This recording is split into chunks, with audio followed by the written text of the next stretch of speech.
You wanted the best. You've got the best podcast. The hottest podcast in the world. The Chris Voss Show, the preeminent podcast with guests so smart you may experience serious brain bleed. The CEOs, authors, thought leaders, visionaries, and motivators. Get ready. Strap yourself in. Keep your hands, arms, and legs inside the vehicle at all times, because you're about to go on a monster education roller coaster with your brain. Now, here's your host, Chris Voss. Hi, folks. Chris Voss here from the ChrisVossShow.com, the ChrisVossShow.com. Welcome to the big show, my family and friends. I am strapped in. I am strapping and strapped in, and I am ready for this big show that we have for you today. I hope you are. If not, fasten your seatbelts, ladies. Keep your arms and legs inside the seat chamber at all times, and also, oxygen will drop from the roof if we get a little too excited around here. I don't know what that means. Clearly, I've never been a flight attendant, but they're good people and they do a great job. So, as always, we have the most amazing guests, authors, the latest, hottest books. They come to us hot off the presses. Sometimes they burn my fingers. That's how quickly they come to us, and we have them for you here. So, not only are you getting the latest, fastest, most brilliant knowledge coming to you from the Chris Voss Show, it's hot, steaming hot.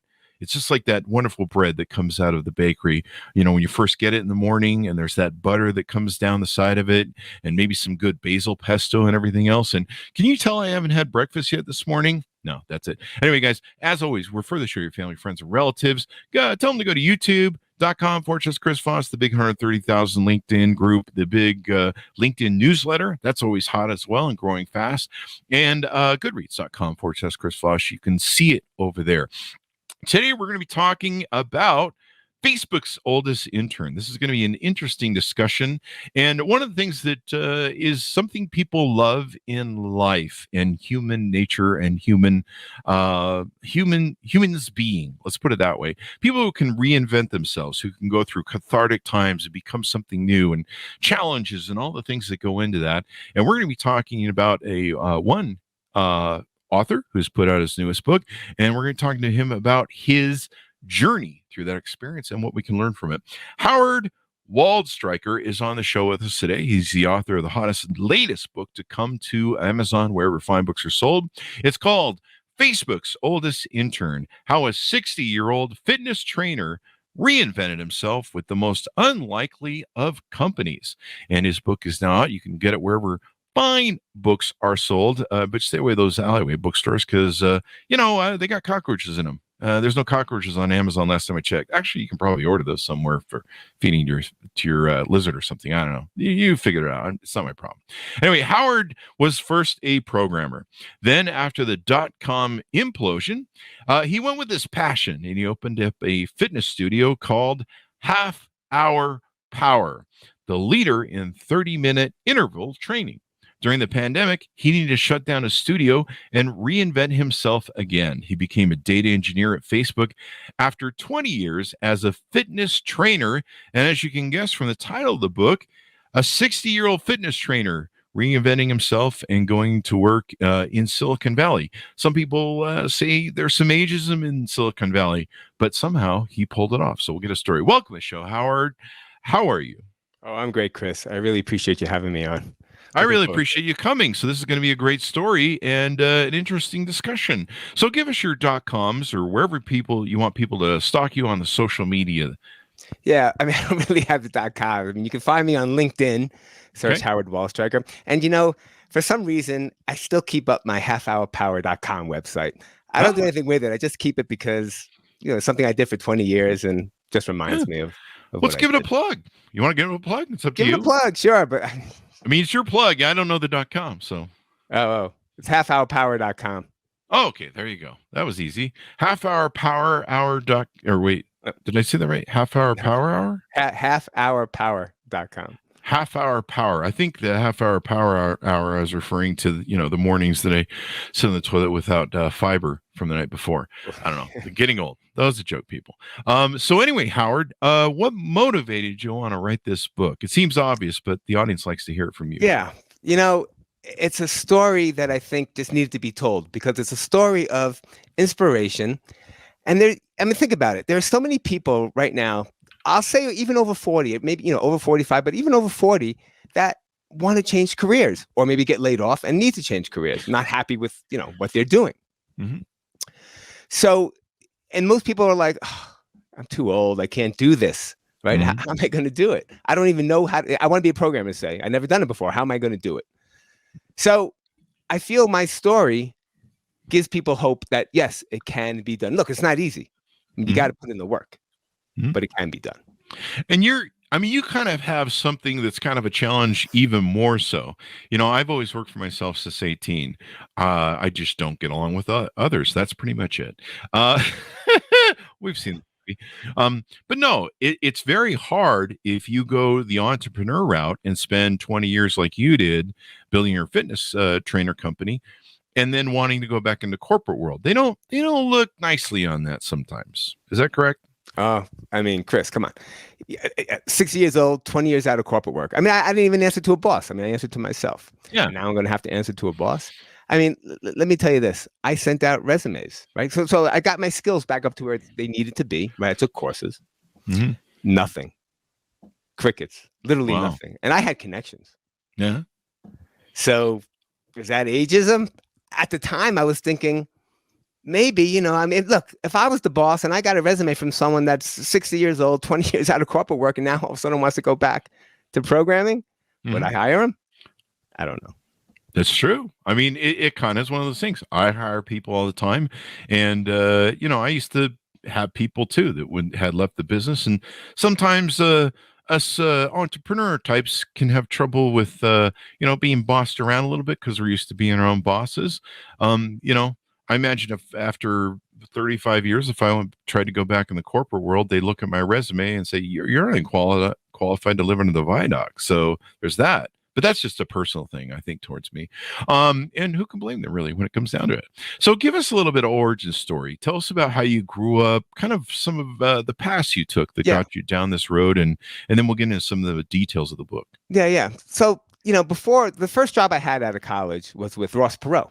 Remember? Oh, wow. Right. Yeah. And the little guy with the ears. Exactly. Ran for president, the whole deal. Now, the reason I wanted to work for him so bad, you remember the book, Ken Follett on Wings of Eagles? Did you read that? No, I didn't. It's a great book. And in that book is where we had hostages in Iran. And some of the hostages were Ross Perot's people. Oh, yeah. Well, he sent his own team in there to get them out. And I was like, that's the guy that I want to work for, right? Yeah. And then one day, there was a huge ad in the paper for EDS. So I applied. Yeah. And I'm telling you this story because it's a story of perseverance, which you must have within your whole life. So what happened was I applied and I got through the first section of there and I went for my final interview. Mm-hmm. I go for the interview. To make a long story short, I didn't get it. Wow. And I was like, why? Why didn't I get it? I'm a perfect fit here. I was going on and on. Tell me why. I wouldn't leave the room. I mean, I wanted it that bad. Wow. And so he told me that, well, number one, your hair's too long. Now, my hair's too long. I don't know how much it could have grown in a week since I just saw the recruiter a week ago. He said my tie was too loud. Well, I wore the same tie that I wore to the recruiter a week ago. And then he asked me some technical questions and some other stuff. I was like, really? Okay. But nothing more. I could see there was nothing more I can do. So I go back to the recruiter and I tell him, he goes, what? I just saw you a week ago. How could your hair have grown that much? And I wore the same tie. He says, if I can get you another interview, will you take it? I said, of course. Mm-hmm. So here's what happened. They get me another interview. They fly me down to Atlanta. I go to Atlanta, true story. I go into the office and the guy says, so you want to work for EDS? I go, yes. He goes, you want to work that bad for EDS? You're hired. And that's how I got on there. That would never happen today. So was the persistence of going back the second time? He's like, this guy really wants to work for us. Yeah, no, I mean, I kept, I wanted to know why I didn't get it. And that's a lesson learned there, right? That's persistence. So that paid off. Yeah. As I was, I had my gyms, then the pandemic hit, as you know, and everything changed. I mean, look, I had 2 gyms going. I did demos with Serena Williams at the University of Georgia. I trained Wes Welker, the Denver Broncos, DeMarcus Ware, and they brought them into my gym. I did a video with the greatest doubles team of all time. If you play tennis, you'll probably know who they are, but the Bryan brothers, right? We did a workout video. Yeah. So things were going great. Then the pandemic hit. What am I going to do? Well, I looked backwards to look forward. Sometimes that's what you need to do. I look backwards because that was the skill set I had. I was a programmer, classically trained by Perot. So I started to get my skills back up, right? I started, I was in training again, basically, right? Learning what I had to learn. I mean, things don't change that much. Let's be honest. You just have to learn the new syntax and what they do. So to make a long story short, I started sending out the resumes and nothing. And I had connections. Yeah. And nothing. And as far as connections, like my cousin's the chief medical officer at Johnson & Johnson, and they knew my name, but they would not talk to me. So wow. You shouldn't talk to your cousin either. Don't invite him for barbecue. No. Well, first of all, I probably haven't talked to her in over 20 years. So. Well, she deserves it. No, I'm just kidding. And then I reach out. So I found out that they had this thing called the return to work programs, right? So it was started by this woman from IBM. Right? Because they would leave to raise a family, and they felt, there's a great resource. Let's get them back in. So that's how it started. And then they opened it up to everyone. So you could went off to start a business. You could be taking care of a sick relative, whatever it is. But you had to be out of work for over 2 years. Okay, so I fit that. And I'm looking at all these return to work programs. IBM has it, Johnson & Johnson, like I said, Moody's. I mean, all the big companies. Oh, man, I was a perfect fit. Nothing. Wow. I mean, you can imagine the depression and how hard it is. Yeah. I mean, you've lost your, when you're a self-employed person, I mean, this is really important to establish. When you're a self-employed person, this has been your identity for 20 years. It's your heart, your soul, your baby. It's your identity. And I know what it's like to lose a business. And I lost a few of mine in 2008 with a great thing. Our biggest company was a mortgage company, and that didn't go well for anybody who owned a mortgage company. And so you're losing your identity as well. So it's not just like you lose a job. I mean, I don't want to discount what people feel when they lose a job, because they do put their identity into it. But being self-employed, that's a whole new level of identity loss. And so it's there's an emotional toll there, I think, that's much bigger. Oh, you hit the nail right on the head, or the head on the nail. Both. I mean, I lost my identity. That was me. I was the half-hour power guy. I mean, it was great. So what was I going to do now? My wife had a business. So we talked about possibly doing that, but I don't think that would go over well. Yeah, she doesn't like you that much. No. So I'll never forget this, Chris. To this day, I remember this. I was lying in bed. It was a Sunday morning, and I'm scrolling through my phone, and my wife looks over to me. What are you doing? What do you think I'm doing? I'm looking here for job stuff here. There's a position here that I'm like, man, I got 2 out of the 7 things they want. Number 1, barely have it. And it's the best of the best. It was Facebook.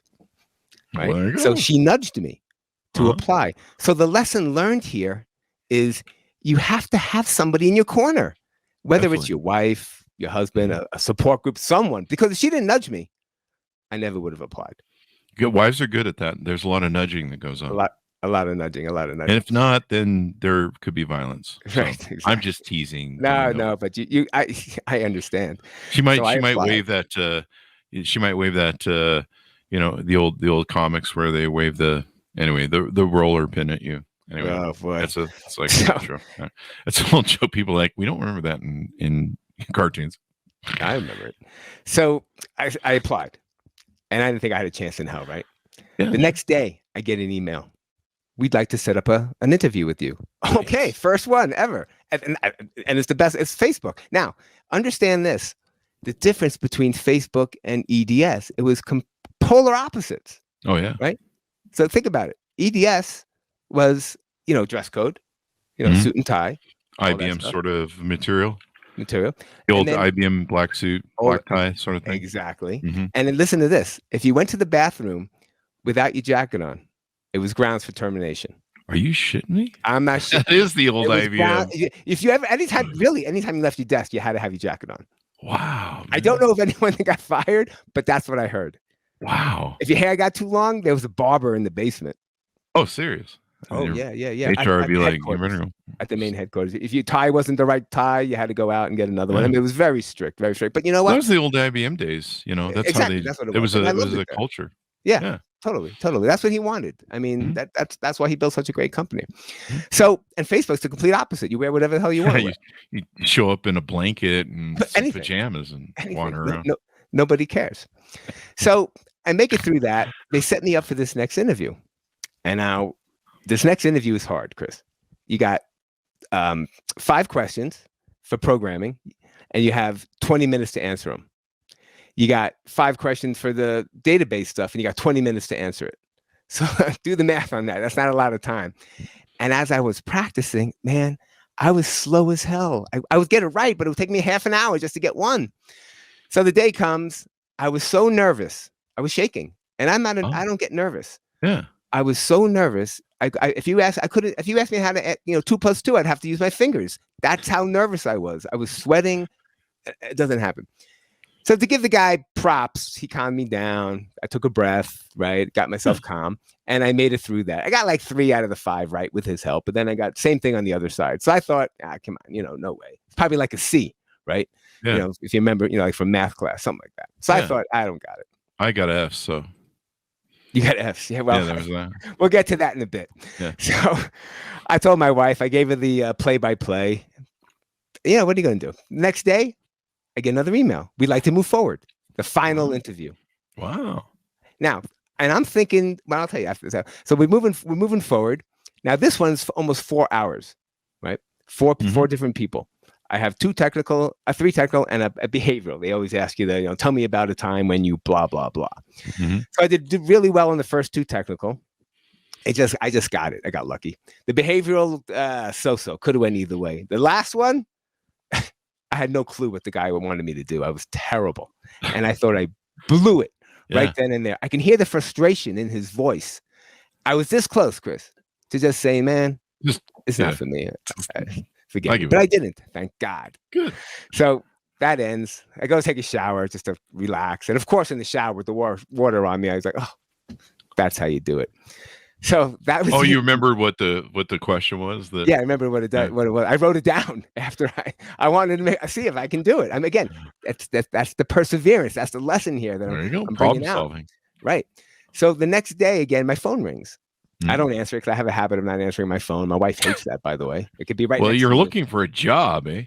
Yeah, but I still don't answer it. Because I can't see. That could be why you were struggling. I don't know. I'm just kidding. Could be. So I listened to the message, and it was the recruiter. She said, "Howard, I need to talk to you. Call me tomorrow." Well, okay, so I'm assuming that she's not leaving me a message to tell her to call her, tell me that I'm not getting it. I call her up the next day. Howard, you were very interesting. This has never happened before. You had 2 people that were very strong, hire. One that was, I can go either way. And one that was extremely, very weak, do not hire. Mm-hmm. We talked to the managers and we said, based on the circumstances, the pandemic, and it's a long day, we'd like to give you the benefit of the doubt. We'd like to make you an offer. Wow. Not only an offer, a sign-on bonus as well. Wow. I know. For me, I was like, I couldn't believe it. I had a smile from ear to ear. My mother-in-law was here at the time too. I came out and I said, I got it. Yeah. Yeah. But this is the return to work program, right? So I'm the intern now. Yeah. Okay. So I'm not an employee yet. Now this is going to be a 16-week program. Mm-hmm.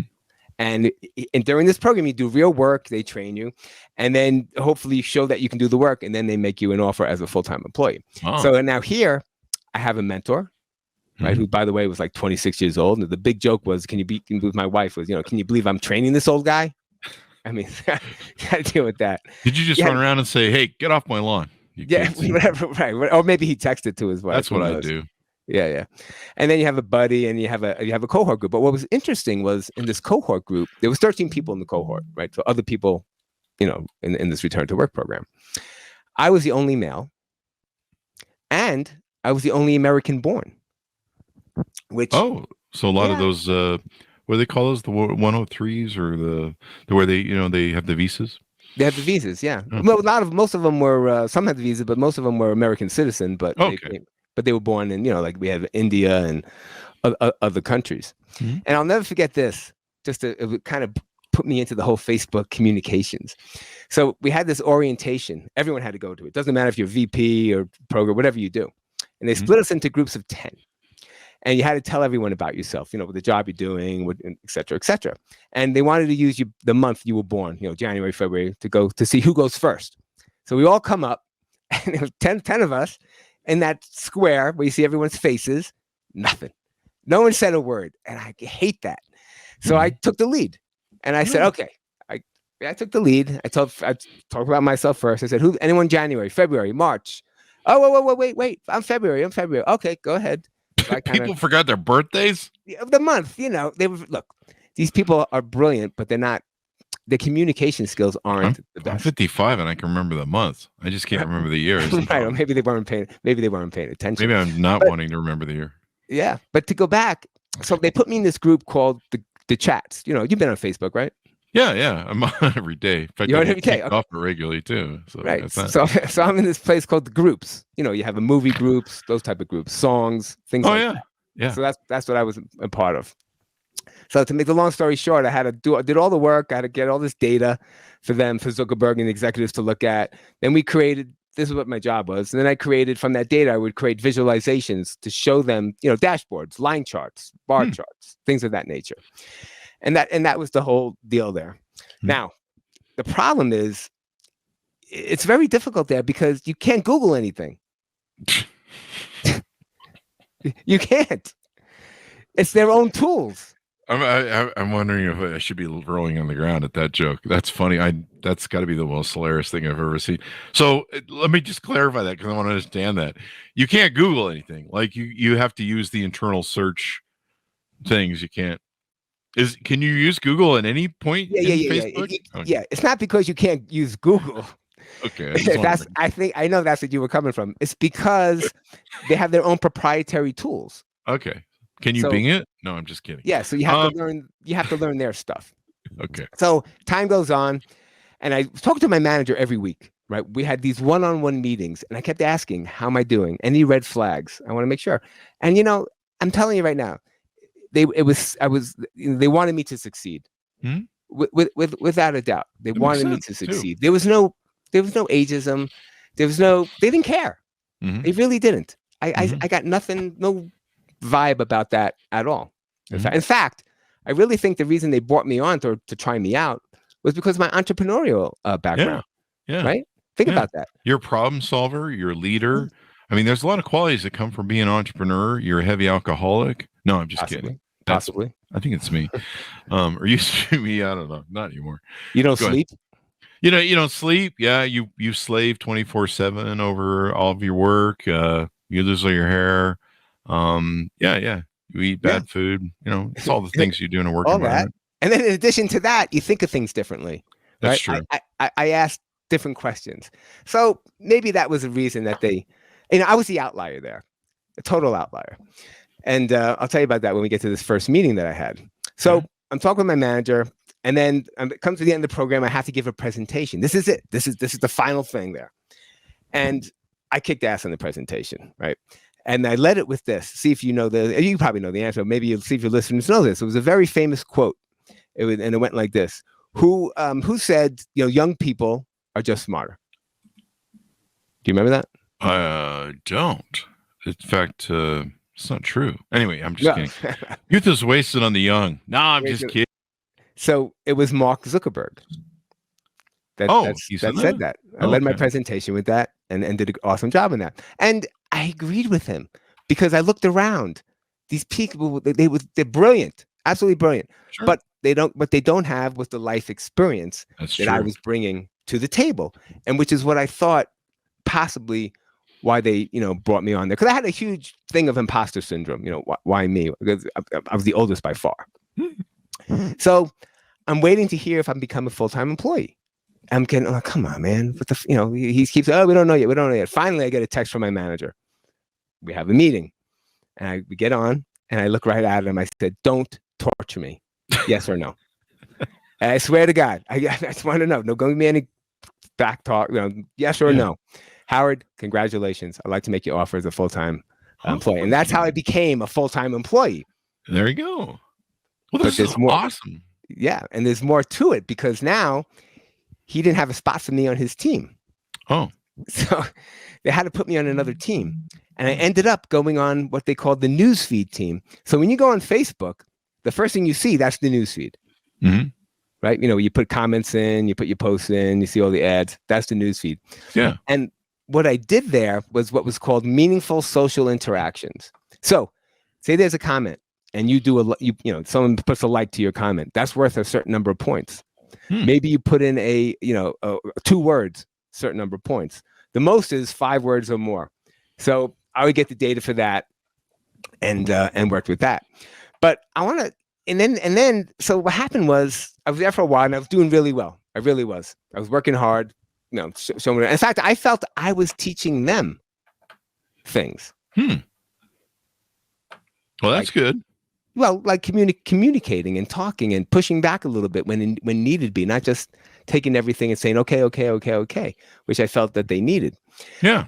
Came time for my performance review. Almost a year. And the way they do it there is very interesting. Your manager has to defend you. Right? Yeah. I mean, you could be doing a great job. I hope he likes you, because otherwise it's going to go bad. I hope he likes you. I think everyone liked me. I really do. Yeah. I got along with everybody there. Yeah. So I said to the guy, look, I should have a redefines expectations, the highest one, because you have no one to compare me with. Who are you going to compare me with? These other 25 to 30-year-old wizards? I mean, come on. Of course, he laughed and said, no. And then went on like that. But I want to tell you, we talked about James Caan earlier, and I want to tell your there it is. Yeah. Well, I want to tell your audience the difference, like the age gaps and how things happen. So remember when James Caan passed away, right? Yeah, so sad. we have a chat group. So I put up a picture of James Caan, and I said, "Rest in peace, Sonny Corleone," right? The part that he played. So this kid in the group responds to it and says, "Wow, I thought the only thing James Caan was famous for was Elf." Elf, the movie, Elf. I don't know what to say. You don't know Elf. Okay. No, I know Elf. But I'm so disappointed in the youth now. I'm just giving up. Really. I responded back and I said, your homework this weekend is to watch Godfather Part 1 and Part 2. Right. And then it was all about my eyes. It was always my eyes. They put documents up and I can never see. Oh yeah. Make it bigger. A little more focals and shit. Exactly. A little more. I mean, call it an elderly person's right, but I got so sick and tired of doing that. But when we have these meetings, I had a habit of looking people up just to compare. Because like I said, I felt I was an outlier and I had imposter syndrome. And I'm looking at these people's, colleges. One guy, PhD from Harvard, 3 degrees from Stanford, computer science from Cal Berkeley, MBA from UCLA, and then me. Right? It took me, 4 schools to get my degree. So I'm the outlier possibly that they wanted. So the lesson here is that I hope people can get from is the fact that I just didn't give up and I just kept going. And even though they didn't have Google, what it taught me was I can do it. Yeah. This brings up a good point too. That's what entrepreneurs do. We just keep pushing through. We just keep looking for resources and things. And so we push through, but it's also a great metaphor for, people to, who struggle with stuff, just keep trying, just keep coming back, trying to make it work. That's exactly it. And that's the bottom line. Thick skin, keep trying, keep pushing. My mother always said, nothing ventured, nothing gained, right? It only takes one. So you got to keep going, which brings me to my next point so then thought I was doing well, but I don't know, maybe I wasn't, because now all of a sudden they want me to, my manager claims I'm not doing the work at the level that they brought me in at. Okay. Well, you knew what you were getting when you brought me in. I mean, I may not be the fastest, but I get everything done, right? Sure. You can count on me all the time. Okay. Howard, we're going to give you this list that you have to do, you have to accomplish, and you have, a week to do each one. So I said, is this a performance improvement plan? That's what they call a PIP. He said, no, you would have heard from HR. If it was. That's never good. I was worried about that, right? Yeah. Those aren't good when you get those aren't good. Yeah. So anyway, to make a long story short, I did really well. And then they put me on this new project called Avatars, right? Where, you create an image of yourself. Yeah. And the data scientists were my partners and the product managers and all that. And they gave me great reviews because I was really working hard and doing great. I thought, okay, man, I'm going to get this meets all at my next review. So time goes on. And I said to my manager again, because we had this talk. I said, why do I have to go for meets all? I like to shoot higher. Because being an entrepreneur, I always wanted to give more to the customer, right? Wow. Always leave them happy. Mm-hmm. He goes, Howard, think of it this way. He goes, you own the gym, right? I go, yeah. He goes, when someone comes in to lose weight, do you automatically have them lose 20 pounds or 5 pounds? Okay. We'll start from the bottom. I get you, and work our way up. Yeah, that makes sense. Yeah. So I'm doing great, doing all that. Then, of course, the whole layoff deal happened. So I never had a chance to find out if I would have made that meets all requirement, right, that they wanted. But something else that they did there, Chris, and a couple of things I forgot to mention was they gave me a coach. Oh, wow. It's from Better Up. And because my wife is getting sick and tired of listening to me every day. I mean, that ended the first night of that ended the first week of your marriage. So that ended the first week. For most guys, Get someone else to talk to, man. Really. So I had someone else to talk to now. I had this Better Up coach. And you know what she told me? Mm-hmm. It's a very interesting lesson, and it helped me tremendously. She said, Howard, make believe this is your business. You know, you had your business, you had your gym. You're running your business right now. You didn't know everything from doing that, like you just mentioned. You figured it out. Mm-hmm. And I was like, yeah, you know, you're right. This is my business. Let me run it like that. Yeah. And that just made my whole, what they call the sage, take over instead of, and got out of my whole imposter syndrome. Like I shouldn't be here. I'm not smart enough. Things of that nature. You know, is that some good advice, do you think, for people? I mean, we've had authors come on the show that have talked about imposter syndrome. I know there's a lot of people that talk about it, write about it. A lot of women that I see, women coaches that coach on it. Is that the way to resolve that? And some of your advice on it? I don't know if it's the way to resolve that, but for me, it worked. There you go. You know, I had a business, and that's what she went with. The fact that, like we talked about, the fact that I did all this stuff, because I didn't know half the things that I did, I had to learn to running a business. Constant marketing, constant this, constant that. And that was the mindset that I put myself in when I had to do something. I was like, okay, I'm the boss here. I'm the owner now. Right? I'm gonna do it like I'm the boss. You know, if I don't get this done, the lights get shut. Something of that nature. And I'm very disciplined like that. I mean, you remember we talked about perseverance, but the reason I say that all the time, you remember Jim Valvano? No. Jim Valvano was the basketball coach for North Carolina State. Oh, okay. And he died like just a couple of years after coaching, and he gave this great speech, and he always talked about perseverance. That was the bottom line, and I've always kept that with myself. Perseverance, never give. It's all the same thing for reinventing yourself, improving, because everybody wants to give up, and you got to have the number. For me, the number one thing was my wife. You got to have a support group. It's just like if you want to lose weight. There's no difference, right? Yeah. And I had a gym. The number one thing I would tell people when you want to lose weight, you must be in a support group, whether it's other people in the gym, a friend, whatever it is, because that will help you. You're working out with somebody. Okay, you have someone that you're working out with. You're going to work out harder. You're going to continue to move. You can't do things by yourself. Yeah. And they provide an accountability to you as well, where they keep you accountable. They go, hey, you're getting off your thing, and how you doing, and checking in, because we have slides sometimes. We're all like, I'll eat a Big Mac today, and you're just like, oh well, you're gonna see results tomorrow. So that's important, right? So yeah, exactly. So you go through these mass layoffs that they did, where they really kind of seem, from my understanding, is they overhired a lot of people. A lot of companies kind of overhired and hoarded people, and you go through the mass layoff, and then you decide to write the book. Yeah. So I wanted to write the book because, it was just the experience that other people are going to have. Right. Like we talked about, whether you're over 45, I think even over 40 already, that's getting up there with, as far as companies are concerned. And, and maybe you're not happy with what you're doing, or you get laid off, you want to do something else, whatever it is, you're going to be getting another job, possibly changing careers. And I wanted to show people that it can happen. I mean, if I can do it at my age and over 20 years out, don't forget, I was working for myself. Yeah. That you can do it. It's motivation. It's inspirational. And of all companies, Facebook, of all places. Yeah. I mean, look, they notoriously hire young people. So, I mean, just getting a notoriously, job there, yeah. excelling is Yeah, it's hard but they're to do. getting better on that. They're trying to go a little older on that. Obviously, I put the age up there a little bit. But look, Chris, if it was some other company, some bozo company, ABC company, I never would have written a book. But Well, why is that? I mean, because everyone knows Facebook.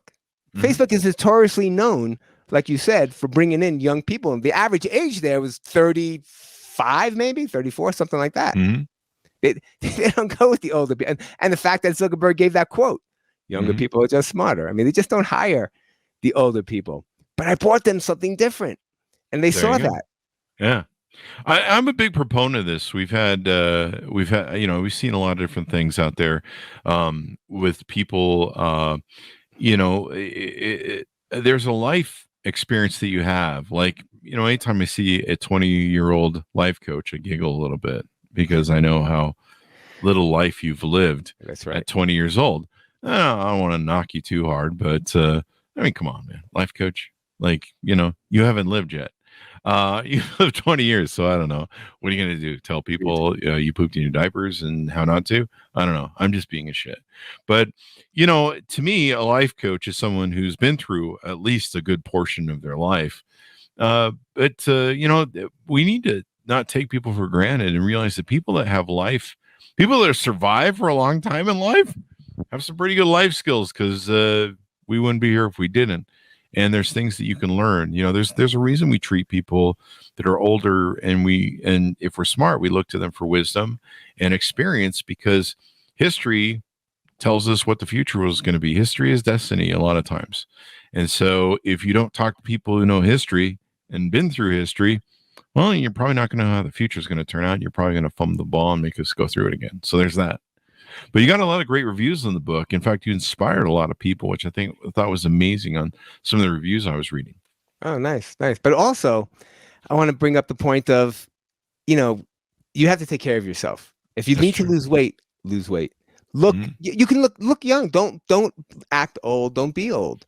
Because it's all in the mind. It's all a mindset, and that's how it is. In fact, my daughter, my kids, I mean, everyone when I would tell people I worked at Facebook, the reactions were, you? I mean, that's hilarious. They were shocked. So one time we went to play tennis, and she was working for this company, and she had to tell the company something about herself that, no one else knows. So she looked at me with that mischievous grin that she always has. And she said, what she said was, my dad, and she was very proud, is the oldest employee at Facebook. And wow. I was so proud. I don't know if I was the oldest, but I'm definitely was top 5. There you go. I mean, that's an awesome story. And you've done something else that's quite exemplary that a lot of people aren't able to do. You sat down and wrote a book and you published it. So that by there deserves some clapping as well. Trust me, I know what that's like. Yeah, no, I appreciate it. It's not easy. It's not easy, but it's a story that I think was great. You saw the movie. I mean, you've seen that movie. It was made up, of course, with Owen Wilson. Facebook movie? Nah, the Google one. Owen Wilson and Vince Vaughn. I didn't. I skipped that. The internship. Anyway, but on the real life. Yeah. This is what was happening there. And Chris, I felt I had a teammate, and he said to me once we got the layoff, he goes, Howard, I'm going to miss our team meetings now. You made our team meetings so much better. So I felt I taught them something as well. I mean, communicating and talking and not just taking everything for granted and doing just because someone tells you to do it doesn't mean you have to do it. Yeah, it's something that I think we're more comfortable in our skin than young people, and I say that because I was that person who, when I was young, I was very uncomfortable being in my skin and everything. And you're kind of self, you worry about yourself, you think about yourself, you're kind of really into yourself. And so I think that, as someone who's older, we're a little bit more comfortable in our skin, or maybe we just think we are, one of the two. No, I think you're right. Because you're right. When I was younger, I probably wouldn't have said things I would say now. Right. I mean, yeah, that's true. You're comes with age. Yeah, you got that age going for you. So that makes all the difference in the world.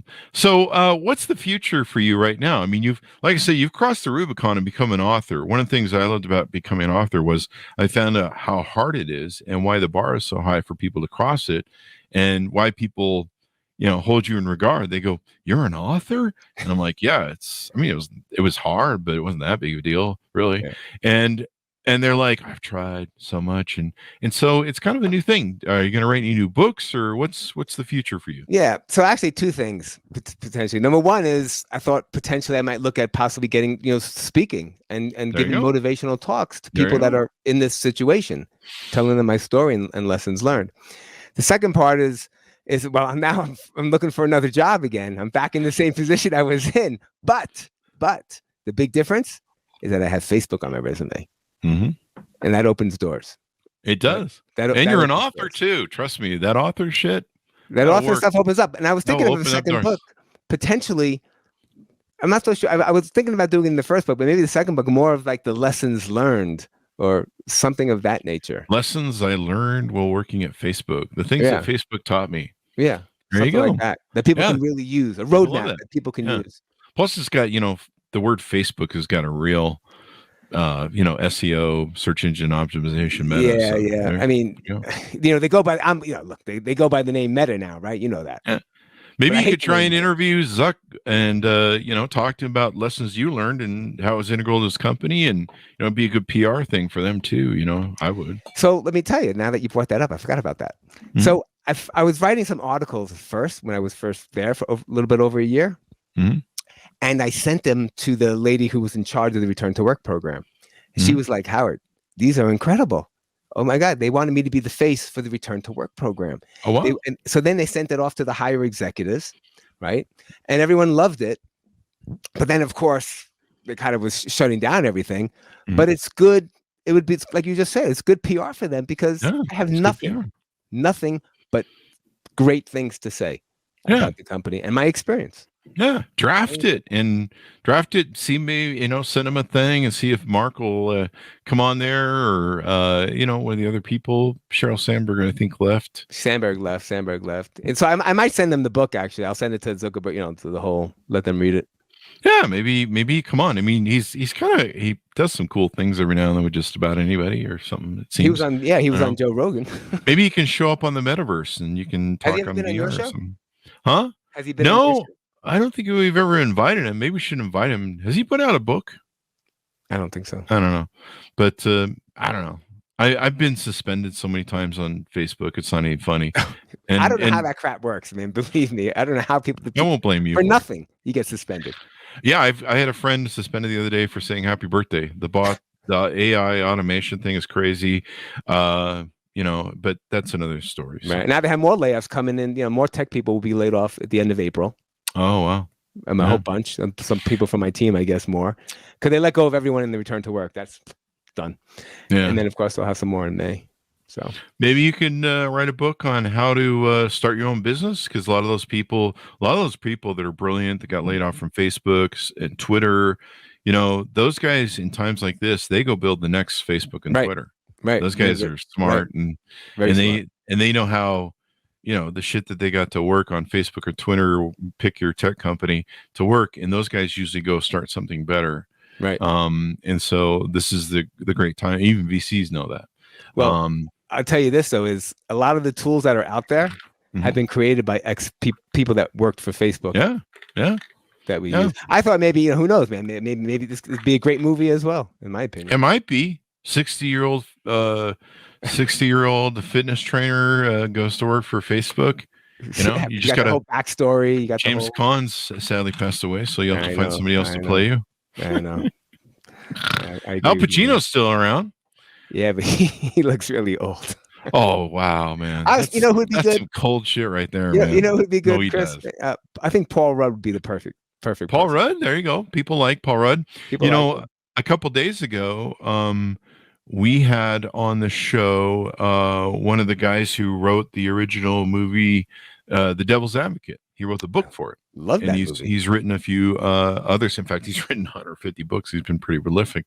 Maybe you could get Al Pacino. I mean, he still played great in that movie. The thing is, my wife wants me to get another job first. That's true. Well, that's how wives work. They don't like you sitting around the house. You bother them. I'm still in training, man. I'm keeping my skills up. There you go. I'm keeping myself ready. There you go. And you put out a book. I mean, seriously, it is hard to put out a book. It is hard to write. It was hard. And there's the editing part. I mean, the editing. I had to have the editor. Then you have editing the was cover, the this, the that. Yeah. But like I told you, I kept a journal the whole time. Oh, that's smart. Maybe I didn't tell you that. I kept a journal every week. Smart. I would write about my experience in the journal. Yeah, maybe you should publish the edits of that and kind of walk through the experience and That's what the book was. Yeah. Okay. So all right. Because you could. There's more to it that I don't say. And I'm not telling everything to everyone because I got to be careful of what I say. Yeah, you don't want to. I can't say some things that happen there. Yeah. And you want to make it fun. It's a quick, fun read. You'd like it. Yeah, I definitely would. Well, it's an hour read, but it takes like an hour, and it's a fun read. There you go. So yeah, you just need to figure out who's going to play in the movie, and maybe now you should write the screenplay because you need a screenplay for the movie. Well, yeah, I talked to a high school friend of mine who's in Hollywood and does screenplaying, and we're talking about that. I said, "Why don't you write the screenplay, man?" You could even make it a good comedy, like you do it like Both. that Owen Comedy Wilson drama. thing, where comedy drama. You bring Owen Wilson in; those guys are funny, and it's like the movie Wedding Crashers with Owen Wilson and Vince Vaughn, same thing. Vince Vaughn, great actor. Yeah. Brilliant, funny. Yeah. And you just make it like old school, and it's Facebook, old Facebook, or something. I don't know. You could be the character Google, so now they're at Facebook. You could be the old school character Blue in the movie. I don't know. No, I'm just kidding. Don't be that guy. He dies, but he dies happy. When does this go live now? We'll go live in about 4 or 5 days, but we'll cover that in the green room. So as we go out, give us your .coms wherever you want people to find you on the interwebs, please. Yeah. So the best place to find me is going to be LinkedIn. Mm-hmm. Howard Waldstreicher. If you want to see what I did in my past when I was a fitness trainer, I still keep my website up. It's called halfhourpower.com. Mm-hmm. And of course, you can always search Facebook's Oldest Intern. There you go. Let me ask you, do you ever think about going back and doing the fitness thing again, or are you going to stick on this path? So what I didn't say was, so Chris, the pandemic for me actually was almost a godsend. I mean, I hate to say that, but let me say why. I was really getting burnt out. Yeah. Of the gym. I had all those gyms going, and I was trying to franchise, and there was so much. I was really getting burnt out with it. And so this happened, and I'm a kind of believer in fate. I mean, there was a reason I got the job at fate. It's your fault there was a pandemic? No, but I won't go back to it. Living your fate, buddy? It's especially today. It's so hard to constant marketing. There's a gym on every corner, like a restaurant. That's true. My dogs have one in the backyard. The kids. I mean, people that don't. Everyone thinks they're a trainer. Yeah, I have to pay them just to go back there. The dogs. Yeah. What kind of Everyone's dogs? got one. They're Siberians. Two, yeah. Siberian Huskies, nice. Yeah, and they. I mean, if I don't pay, then I get bitten. So it's motivating though to work out. Anyway, go ahead. You go through the cathartic thing of the crisis, and you find a better self. Is that? No, it was just, I don't know. I mean, look, like you said, entrepreneur, you know how you have your ups and downs. I love being my own boss, doing my own thing. I used to go, I train people in Mexico. I go to the spa and I go there once a year. I do all that stuff. I must have been in one of my moods. Who knows? But I mean, all right. I mean, I had investors. I mean, whatever. It's a lot of work. It's a lot of work. It's a lot of work. I got to tell you, I did my companies for 20 years, and then I moved to Vegas, and a company said, "Hey, we'll pay you to build a mortgage company here." And I was like, "This is kind of nice, man. I don't have to lose sleep at night. This is kind of cool." And I had all my other companies, so I did that for them. But yeah, it was kind of nice. I'm like, "Hey, man, I can actually go to punch out a 5 and go home for it." So there you go. Vacation. You can take vacation. Yeah, vacations. And I have to pay my trainers. Sick days and stuff. What's going on there? I mean, you know how it goes. Yeah. I mean, take a look at the website. You can see what I did. I mean, it's an old website, but you could see. There you go. Well, it's been wonderful having the show, Howard. Inspiring and some lessons learned. People should order your book wherever fine books are sold. Order it up today. It just came out March 6, 2023. Facebook's Oldest Intern, How a 60-year-old fitness trainer reinvented himself with the most unlikely of companies. And, you can even get it for free on the Kindle Unlimited program if you want. You have to pay Amazon for that, or you can buy it on paperback and get it as well. I recommend the paperback. You do anything can people get autographs for you if they send you a copy of their book and stuff? Yeah, I'd love to. I'd be honored. There you go. There you go. That would be pretty nice. So, Howard, it's wonderful to have you on the show. Thanks for inspiring people and giving people hope for the future. And we'll look forward to your work in the future that you'll do. Oh, I appreciate that, Chris. And I really do. I really hope I gave people some inspiration and motivation to make that next step if that's what they want. Perseverance is the key. Thanks, my audience, for tuning in. Go to goodreads.com/Chris Voss, youtube.com/Chris Voss, the big 130,000 LinkedIn group, the big LinkedIn newsletter. That thing just grows like a weed over there, and you can check out some of the fun stuff that we publish over there. Thanks for tuning in. Be good to each other. Stay safe, and we'll see you guys next time. And that's